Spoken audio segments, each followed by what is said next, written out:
Hello बच्चों, मेरा नाम है आरबी सिंह और मैं आपका स्वागत करता हूं आपके बेहतरीन चैनल जिसका नाम है मैथ साइंस क्लासेस।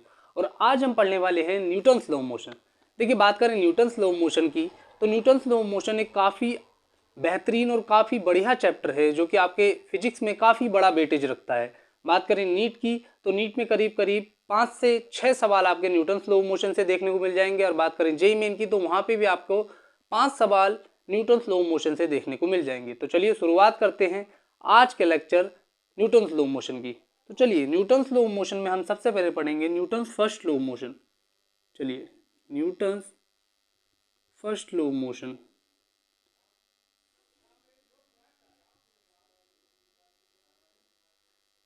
देखिए, Newton's first law of motion है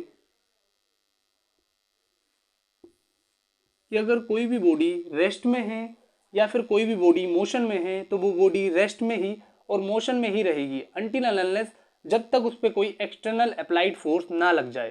तो हम कह सकते हैं if a body is in a state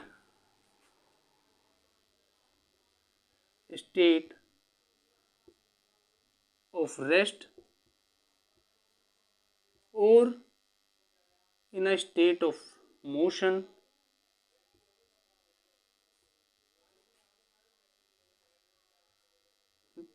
then it remains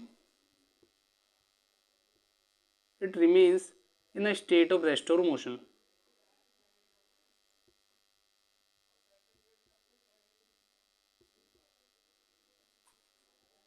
state of rest और मोशन। तो जब भी कोई बॉडी रेस्ट में रहेगी तो वो रेस्ट में ही रहेगी जब तक उस पर कोई एक्सटर्नल अप्लाइड फोर्स नहीं लग जाता, या फिर कोई बॉडी अगर मोशन में होगी कांस्टेंट वेलोसिटी के साथ तो वो मोशन में ही रहेगी जब तक कि उस पर कोई एक्सटर्नल अप्लाइड फोर्स नहीं लग जाता। और समझा देता हूं इसको आपको। चलिए, कोई एग्जांपल हम ले लेते हैं। चलिए, मान लीजिए एक बॉडी है, वो रेस्ट में है। यहाँ पे इनिशियल वेलोसिटी आपकी है 0। रेस्ट में एक बॉडी है तो जब तक उस पर कोई एक्सटर्नल अप्लाइड फोर्स नहीं लग जाता, अभी नहीं लग रहा है, मैं बस दिखा रहा हूँ ऐसे बना के आपको। तो अप्लाइड फोर्स जब तक नहीं लग जाता जब तक तो ये रेस्ट में ही रहेगी। जैसे ही हमने अप्लाइड फोर्स लगाया तो ये बॉडी आ गई मोशन में, और ये बॉडी कुछ वेलोसिटी के साथ मूव करने लगी। यहाँ पे ये वेलोसिटी मूव करने लगी v वेलोसिटी के साथ। तो जैसे ही हमने किसी भी जो बॉडी रेस्ट में थी, जब तक हमने कोई एक्सटर्नल फोर्स नहीं लगाया वो रेस्ट में ही रही, और जब हमने एक्सटर्नल फोर्स लगा दिया तो वो वेलोसिटी के साथ मूव करने लगी। तो फर्स्ट लॉ यही बताता है कि जब तक कोई एक्सटर्नल फोर्स नहीं लगेगा किसी भी बॉडी पे, तो अगर वो रेस्ट में है तो रेस्ट में ही रहेगी। अगर हम नहीं लगाएंगे यहाँ पे एक्सटर्नल फोर्स, आप मान लीजिए आपने एक्सटर्नल फोर्स नहीं लगाया है, अगर एक्सटर्नल फोर्स बॉडी पे नहीं लगा है तो ये बॉडी रेस्ट में ही थी और बाद में भी ये बॉडी जो है रेस्ट में ही रही। बाद में भी इस बॉडी की वेलोसिटी 0 ही रही और ये रेस्ट में ही रही क्योंकि इस पे कोई एक्सटर्नल फोर्स नहीं लगा। समझ गए? अब मान लीजिए कोई बॉडी जो है मोशन में है। एक बॉडी कांस्टेंट v वेलोसिटी के साथ मूव कर रही है। वेलोसिटी जो है उसकी कांस्टेंट है। एक बॉडी कांस्टेंट v वेलोसिटी के साथ मूव कर रही है तो बॉडी जो है वो मोशन में है। अब जब तक हम कोई उस पर एक्सटर्नल अप्लाइड फोर्स नहीं लगाएंगे तो जब तक ना ही उसकी वेलोसिटी बढ़ेगी, वेलोसिटी नहीं बढ़ेगी, कांस्टेंट ही रहेगी वेलोसिटी, और ना ही उसकी वेलोसिटी घटेगी। वो उसी कांस्टेंट वेलोसिटी के साथ मूव करती रहेगी, मोशन में ही रहेगी, उसी कांस्टेंट वेलोसिटी के साथ मोशन में रहेगी और मूव करती रहेगी। तो यही आपका Newton's first law of motion है। अब इनर्शिया के बारे में थोड़ा बहुत बता देते हैं। देखिए, इनर्शिया जो है वो आपका मोशन का अपोज करती है। इनर्शिया आपका मोशन का अपोज करती है। इनर्शिया आपका मोशन का अपोज करती है।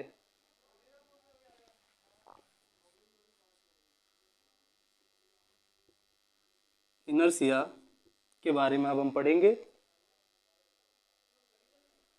तो इनर्शिया जो आपका अपोज करती है वो करती है चेंज इन स्टेट का। आप कह सकते हैं मोशन का कि मान लीजिए बॉडी रेस्ट में है तो आप उस पर जब तक एक्सटर्नल फोर्स नहीं लगाएंगे या फिर अगर लगाएंगे भी तो उसमें इनर्शिया काम करेगा, वो उस मोशन को अपोज करेगा।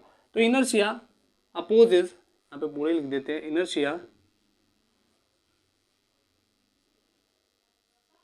Opposes the change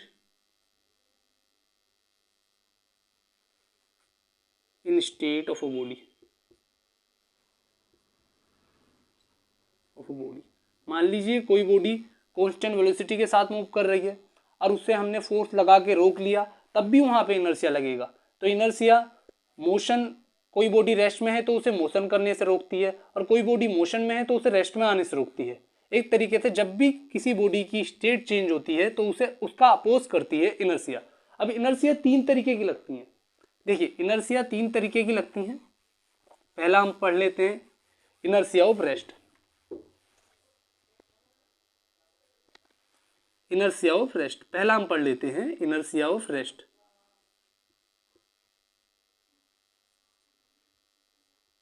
inertia of rest हम पहले पढ़ लेते हैं।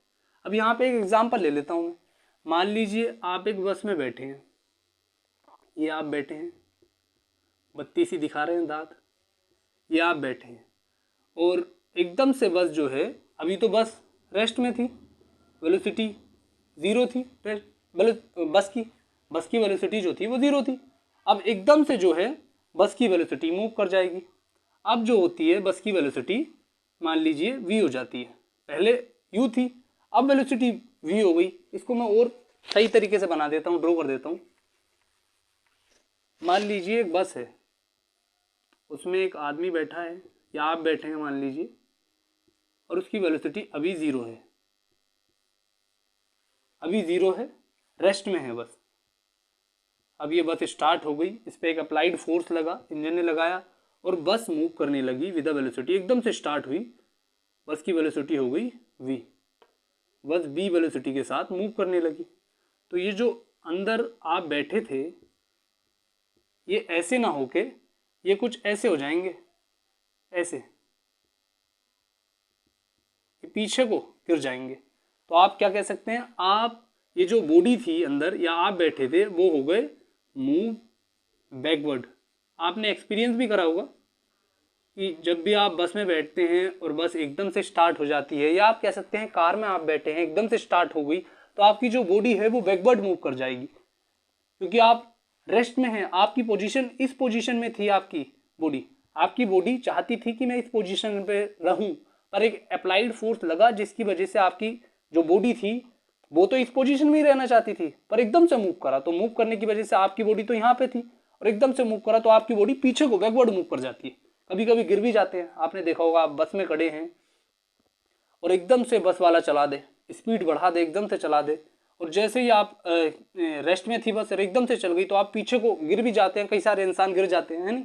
तो यही आपका इनर्शिया ऑफ रेस्ट है कि आपकी बॉडी रेस्ट में थी, एकदम से बस स्टार्ट हो गई, मोशन में आ गई, वेलोसिटी v के साथ मूव करने लगी, तो आपकी जो बॉडी हो गई वो बैकवर्ड मूव कर गई, आप पीछे की तरफ झुक गए या गिर गए, गिर भी सकते हैं, झुक भी सकते हैं, समझ गए। ये था इनर्शिया ऑफ रेस्ट। अब हम पढ़ेंगे इनर्शिया ऑफ मोशन। चलिए अब पढ़ते हैं inertia of motion. Second, inertia of motion. Inertia of motion, अब इसमें ही मैं एग्जांपल दे देता हूं। मान लीजिए एक बस है, अब एक बस में आप बैठे हैं, बड़ी खुशी से जा रहे हैं, ये मुस्कुराते हुए। अब ये बस जो मूव कर रही है, ये मूव कर रही है विद वेलोसिटी v। अब जो बस कंडक्टर था उसने एकदम से ब्रेक अप्लाई करे, एकदम से ब्रेक अप्लाई करे, तो आप जो ऐसे करके बैठे थे खुशी से, वो कुछ ऐसे करके हो गए, ये बॉडी और ये इस तरफ को मूव हो गए। तो ये आप मूव हुए, इस बार मूव फॉरवर्ड। क्यों? उसकी वजह ये है कि आपकी जो बॉडी थी वो मोशन में थी और वो कुछ इस तरीके से रहना चाह रही थी। मान लीजिए इस तरीके से रहना चाह रही थी, आपकी बॉडी मोशन में थी, आगे को उसे एक एक्सपीरियंस हो गया था कि भाई बस चल रही है विद वेलोसिटी v और हमें मूव होना है इसी वेलोसिटी के साथ, इस तरीके से। और जैसे ही ब्रेक अप्लाई हुए बस ने फोर्स लगाया एकदम से, तो जो बॉडी आपकी मोशन में थी, आगे को चल रही थी, वो बॉडी आगे को ही चलने की वजह से एकदम से फॉरवर्ड मूव हो गई, एकदम से। कई बार गिर भी जाते हैं, आदमी खड़ा है, बस वाले ने एकदम, मान लीजिए ड्राइवर ने एकदम से ब्रेक लगा दिया, और जैसे ही ब्रेक लगाया आदमी आगे वो धड़ाम से गिरा, क्योंकि उसकी बॉडी मोशन में थी, वो आगे वो चल रही थी बस के साथ, पर बस रुक गई। मान लीजिए बस एकदम से ब्रेक अप्लाई कर दिया, बस रुक गई, पर बॉडी जो मोशन में थी वो नहीं रुकी, वो एकदम से आगे हो जाएगी। समझ गए? तो ये हो गया इनर्शिया ऑफ मोशन। आपकी बॉडी मोशन में है, पर ड्राइवर ने ब्रेक लगाए बस की, जिसकी वजह से आपकी जो बॉडी मोशन में थी वो एकदम से आगे को झुक गई, क्योंकि वो मोशन में ही थी। उसे नहीं था कि भाई एकदम से ब्रेक लग जाएंगे और मैं रेस्ट में आ जाऊंगी, वो मोशन में ही रहेगी उस समय, तो वो एकदम से रेस्ट में आने के चक्कर में आगे वो गिर गई, क्योंकि बॉडी तो मोशन में थी। जैसे ही ब्रेक लगाया बस एकदम रेस्ट में आ गई, अब बॉडी जो थी वो तो मोशन में ही रहेगी, तो वो आगे को झुक जाती है एकदम से, कई बार गिर भी जाते हैं। तो ये हुआ आपका इनर्शिया ऑफ मोशन, क्योंकि इनर्शिया जो है अपोज कर रहा था, बॉडी जो मोशन में थी उसे सही था भाई, इनर्शिया को अच्छा लग रहा था कि बॉडी मोशन में है। जैसे ही बॉडी रेस्ट में आने की कोशिश करी, उसे गुस्सा आया, उसने अपोज करा, और बॉडी वो उस फोर्स को अपोज करा जो बॉडी को रोकना चाहती थी, और बॉडी उस अपोज की वजह से बॉडी आगे को गिरी, क्योंकि बॉडी मोशन में थी और इनर्शिया चाहता था कि मोशन में ही रहे, तो बॉडी मोशन में ही रही और उसकी वजह से आगे को गिर गई। तो ये था आपका इनर्शिया ऑफ मोशन। समझ में आया आपको? आया? चलिए अब चलते हैं इनर्शिया ऑफ डायरेक्शन। ये भी आपने एक्सपीरियंस करा होगा, देखिए जनरल टर्म है, आपने एक्सपीरियंस करे होंगे, और अगर आप पढ़ेंगे तो आपको अच्छा भी लगेगा। अब पढ़ते हैं इनर्शिया ऑफ डायरेक्शन।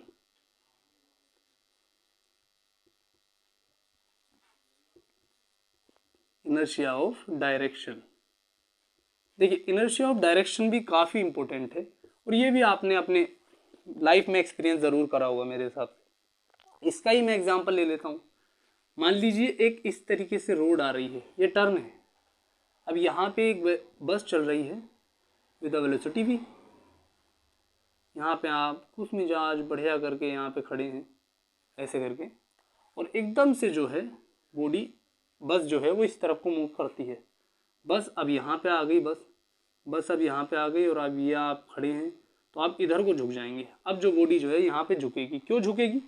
आपने एक्सपीरियंस भी करा होगा कि जब भी बस मुड़ती है, मान लीजिए ये बस चल रही है सीधी, ये सीधी बस चल रही है भाई, और एकदम से मुड़ गई, तो आपकी जो बॉडी रहेगी वो एक तरीके से झुक जाती है साइड को, इस तरफ को झुक जाएगी, क्योंकि इधर को बॉडी बस मूव कर रही है, तो आपकी बॉडी इधर को झुक जाएगी, थोड़ी सी झुक जाएगी, कभी कभी ज़्यादा भी झुक जाती है, आदमी गिर भी जाता है, समझ गए? तो इधर को झुक जाएगी, क्योंकि बॉडी बस मूव करा इस तरफ को, आपकी बॉडी को इस तरफ का डायरेक्शन अच्छा लग रहा था, वो तो इसमें थी भाई, तो इनर्शिया लगा, उसने अपोज करा कि भाई मैं तो इस डायरेक्शन में मूव नहीं करूंगा, मुझे तो इस डायरेक्शन में अच्छा लग रहा है, मैं तो इसमें मूव करूंगा। समझ गए? तो वो जो बॉडी होती है वो एकदम से, जैसे ही आपकी बस इधर को मुड़ी, बॉडी उधर को मूव करी, समझ गए? उधर को झुक जाती है, कभी गिर जाती है, झुक जाती है मान लीजिए, तो ये हुआ आपका इनर्शिया ऑफ डायरेक्शन। समझ में आ गया? आ गया? अरे आ गया बाबा। चलिए सिंपल टर्म था, मेरे हिसाब से समझ में आ जाना चाहिए था। चलिए अब पढ़ते हैं मोमेंटम। देखिए मोमेंटम भी एक बहुत इंपॉर्टेंट आपका टर्म है। मोमेंटम ये भी आपका लो मोशन में आपने पढ़ा होगा, न्यूटन लो मोशन। चलिए अब कवर करेंगे मोमेंटम। चलिए मोमेंटम की डेफिनेशन क्या होती है पहले ये बताइए। अब काफ़ी बच्चे कह देंगे कि momentum is a product of mass and velocity. चलिए ये भी सही है, मैं ये नहीं कहता ये गलत है, मैं ये नहीं कहता हूँ कि ये गलत है, पर जो मोमेंटम होता है, मोमेंटम होती है वो quantity which is contained in a body, quantity of motion which is contained in a body. किसी भी बॉडी में कितना मोशन हो सकता है उसकी क्वांटिटी आपकी मोमेंटम बताती है। समझ गए? तो momentum it is a quantity of motion, quantity of motion contained in a body।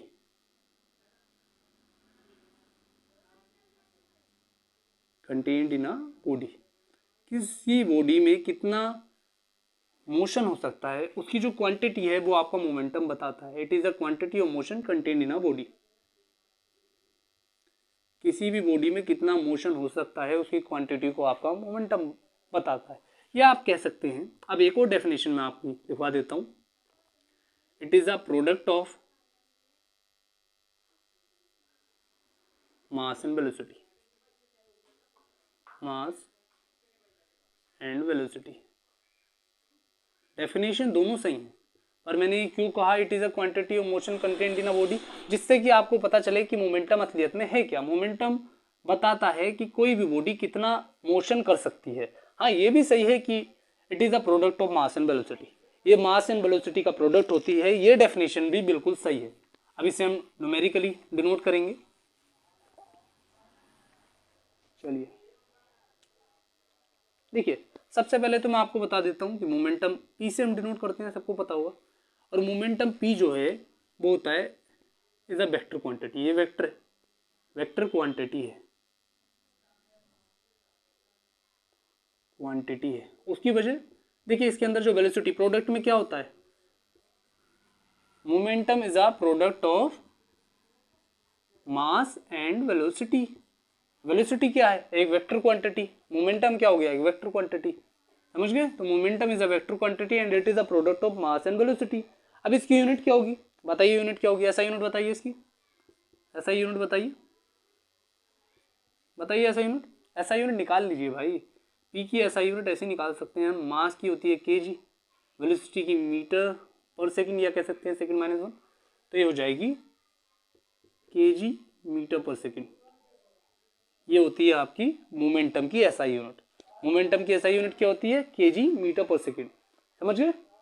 चलिए अब इसका डायमेंशन फॉर्मूला भी निकाल लेते हैं भाई, जब इतना निकाल लिया तो डायमेंशन फॉर्मूला भी निकाल लेते हैं। डायमेंशनल फॉर्मूले से क्या प्रॉब्लम है, डायमेंशनल फॉर्मूले से भी हमें कोई प्रॉब्लम नहीं भाई, इतना निकाल लिया तो डायमेंशनल फॉर्मूला भी निकाल लेते हैं। मैं डीएफ से डिनोट कर रहा हूँ डायमेंशनल फॉर्मूला को। डायमेंशनल फॉर्मूला इसका हो जाएगा P is equal to MB,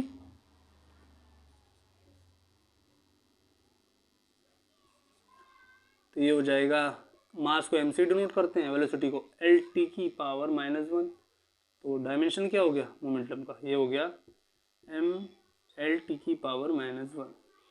ये हो गया मोमेंटम का आपका डायमेंशन। मोमेंटम का डायमेंशन क्या हो गया, मोमेंटम का डायमेंशन हो गया MLT की पावर -1। मोमेंटम का डायमेंशन क्या हो गया, MLT की पावर -1। चलिए अब एक बात और मैं आपको बता देना चाहता हूँ, देखिए किसी बॉडी का मोमेंटम कितना होगा ये हम दो चीज़ों से पता कर सकते हैं, दो चीज़ों से जनरली पता कर सकते हैं। पहला, उस बॉडी का मास कितना है, और दूसरा उस बॉडी की वेलोसिटी कितनी है। क्योंकि जो मोमेंटम होता है वो आपका डायरेक्टली प्रोपोर्शनल होता है मास ऑफ अ बॉडी और साथ ही में डायरेक्टली प्रोपोर्शनल होता है velocity of a body. V से डिनोट कर सकते हैं डायरेक्टली, ज़्यादा मत लिखिए, है नहीं, वी से डिनोट कर दिया। तो जिसका मास ज़्यादा होगा उसका भी मोमेंटम ज़्यादा होगा, जिसका वेलोसिटी ज़्यादा होगी उसकी भी मोमेंटम ज़्यादा होगा। अब आप कंपेयर कर लीजिए, एक मोटा सा पत्थर ले लीजिए, एक बहुत मोटा सा पत्थर है, चलिए इसे रफ कर देते हैं। मान लीजिए ये मोटा सा पत्थर है, इसका मास है 1000 kg और वेलोसिटी है इसकी 1 मीटर पर सेकंड -1, तो इसका जो मोमेंटम हो जाएगा वो हो जाएगा 1000 kg मीटर पर सेकंड -1। क्यों, क्योंकि इसका मास ज़्यादा है, समझ गए। पर अगर किसी का मास कम है और वेलोसिटी ज़्यादा है तो उसका भी मोमेंटम ज़्यादा हो सकता है। अब आप इससे कंपेयर कर सकते हैं कि एक मान लीजिए एक बुलेट होती है, आप ये ले लीजिए, ये रही, ये आपकी गोली है। अब बुलेट का मास तो भाई मान लीजिए 1 kg है, वैसे इतना भी नहीं रहता, मान लिया हमने 1 kg इस बुलेट का मास है और इसकी वेलोसिटी है 1000 kg, 1000 मीटर पर सेकंड -1, सॉरी 1000 मीटर पर सेकंड -1। तो अब जो मोमेंटम आपका हो जाएगा वो भी आपका 1000 kg मीटर पर सेकंड -1 हो जाएगा, जबकि इसका तो मास बहुत कम था। इसका मोमेंटम इतना कैसे हो गया, इसका मोमेंटम इतना ऐसे हो गया कि इसका जो स्पीड है वो बहुत ज़्यादा है, मास कम है पर स्पीड तो ज़्यादा है। अब आप समझ लीजिए एक छोटा सा आपने कोई पत्थर ठाया और उसे आप मार रहे हैं, धीरे से स्पीड से फेंक रहे हैं, तो किसी को कुछ हो जाएगा, नहीं हो जाएगा ना। आप गोली को खुद पकड़ के मार दीजिए, किसी कोई मर जाएगा, इंसान नहीं मरेगा ना। पर वही गोली अगर आप गन से मारेंगे फायर करके, उसकी वेलोसिटी बहुत तेज हो जाती है और आदमी मर जाता है। क्यों, क्योंकि उसका मोमेंटम बहुत ज़्यादा हो गया, समझ गए। क्यों, क्योंकि उसका मोमेंटम बहुत ज़्यादा हो गया। चलिए आगे बढ़ते हैं। चलिए अब हम पढ़ेंगे चेंज इन मोमेंटम। देखिए चेंज इन मोमेंटम मेरे हिसाब से सबने पढ़ा होगा, नहीं पढ़ा तो भाई देख लीजिए। चेंज इन मोमेंटम, चलिए change in momentum. Change in momentum होता क्या है? देखिए डेल्टा पी आपका होता है change in momentum final momentum minus initial momentum, ये आपका होता है चेंज इन मोमेंटम। ये आपका चेंज इन मोमेंटम आपने पढ़ा होगा, और जिसने नहीं पढ़ा होगा भाई देख लीजिए यहाँ पे। चेंज इन मोमेंटम आपका होता है final momentum minus initial momentum. अब इसे एक और चीज़ से डिनोट कर सकते हैं भाई, कर सकते हैं, चलिए करेंगे, क्यों नहीं करेंगे भाई। हमें तो जहाँ मिले वहाँ पे दूसरा कोई टर्म लगा के इसे सिंपल बना देते हैं। तो अभी हमारा चेंज इन मोमेंटम था, डेल्टा पी था P final minus P initial. अब हम जानते हैं मास तो भाई सेम ही रहेगा दोनों का, क्योंकि एक ही बॉडी का निकालना है, एक ही बॉडी का मास तो सेम रहेगा। अब यहाँ पे फाइनल वेलोसिटी हो गई v, मैंने फाइनल वेलोसिटी लिख दी, समझ गए। चलो और जनरल लिख देते हैं, कंफ्यूज मत होइए, और जनरल लिख देते हैं। फाइनल मोमेंटम आपका हो गया mb और इनिशियल मोमेंटम आपका हो गया mu। m तो भाई एक ही बॉडी का निकालना है, मास सेम रहेगा, जनरल सी बात है, तो m कॉमन ले लेंगे और यहाँ पे आ जाएगा v माइनस यू। तो चेंज इन मोमेंटम क्या हो गया अब अपना? चेंज इन मोमेंटम क्या हो गया? चेंज इन मोमेंटम आपका हो गया m ब्रैकेट में v माइनस यू, ये आपका हो गया चेंज इन मोमेंटम। निकाल लिया चेंज इन मोमेंटम। चलिए ये आपका चेंज इन मोमेंटम हो गया, हो गया मोमेंटम चेंज इन मोमेंटम, हुआ नहीं हुआ? चलिए हो गया।